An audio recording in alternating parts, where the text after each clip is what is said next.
За 5 хүнд өдрийн мэдрэг. За мэдээж дэмжлэггүй ахгүй. Зээлэнхүү за төлөгдөх зээлэнхүү 1.9% гэж байна. Тэгэхээр биднэрт бол олдохгүй зээл байл та.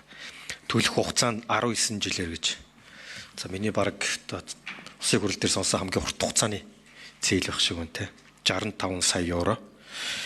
За хамгийн гол нь нэгэнтээ буцаадын татварлогчдын мөнгөөр төлөгдөх учраас зөв газараа үр дүнтэй байгаасаа л гэж бодож байгаа юм л та. Тэг яг хэрэгжүүлэгч байгууллагуудын харах юм бол дандаа ер нь бол дийлэнх нь эрүүл мэндийн салбар руу явж байгаа юм байна. Зарчмын хувьд бас зөв гэж бодож байна. Тэгээд энэ асуулт болохоор энэ жагсаалтаа нэгсэндээ засгийн газар эцслээд оруулж ирж байна гэж ойлгож байгаа тийм. За тэгээд сая яг усан замж гэсэн бас гишүүн бол асуучлаа л да. 10 сая, 7 сая, 8 сая евро гэдэг.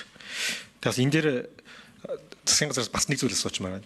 65 сая евро юм бол цаатлынхаа талтаа, айлын талтаа ерөнхийдөө салбар эднэрийн ямар зарчмын хувьд тохирсон байсан бол эсвэл одоо 65 сая еврог бараг нэг имлэг барьчвал нэг том төсөл бүтэн дангаараа бүрдчих боломж байсан юм биш үү гэдэг зөв нэг ийм асуулт бас байна те.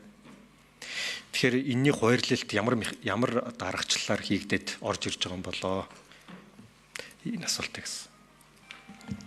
За сангийн яам 9 номерын микрофон нээж өгье.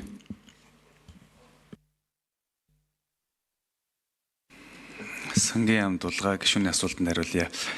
Энэ одоо энэ ч орцсон байгаа эхний 6 эмнэлэг нь бол гишүүний энэ 6-аас 5 нь бол өмнө 14, 22, 24 онууд дээр Австрийн бас хөнгөлтэй зээлээр хэрэгжүүлж исэн энэ төслүүд байгаа. За энэ дээр үргэлжлүүлээд явахад асуудал байхгүй гэж Австрийн тал бол мэдэгдсэн байгаа. Австрийн талаас бол зөвхөн тоног төхөөрөмж нийлүүлэх бас боломжтой байгаа. Хөнгөлтэй зээл үүж байгаа учраас нөгөө талдаа энэ болохоор яг өөрснийх нь энэ тоног төхөөрөмж нийлүүлж байгаа байгууллагуудаа бас одоо дэмждэг ийм нэг хоёр талын зээлийн бол онцлог нь тэр байдаг. Барилга байгууламж дээр бол одоо санхүүжилт гарах боломжгүй гэсэн ийм хариу бол Австрийн талаас хэлсэн. Тэгэхээр нэг том барилга бол одоо энэ их усрол байх бас боломжгүй болчиход байгаа. Тэгээд яг хөө эмнэлгийн тоног төхөөрөмж дээр нөгөө тоног төхөөрөмжийн сургалт гэсэн ийм багцаар орж ирж байгаа. Дөрийн хувьд бол 15, 19 онууд яригдаад санхүүжилтийн хэмжээ нь одоо тухайн зээлүүд дээр багтаагүй учраас одоо энэ дээр үргэлжлэж орж ирж байгаа ийм төслүүд байгаа.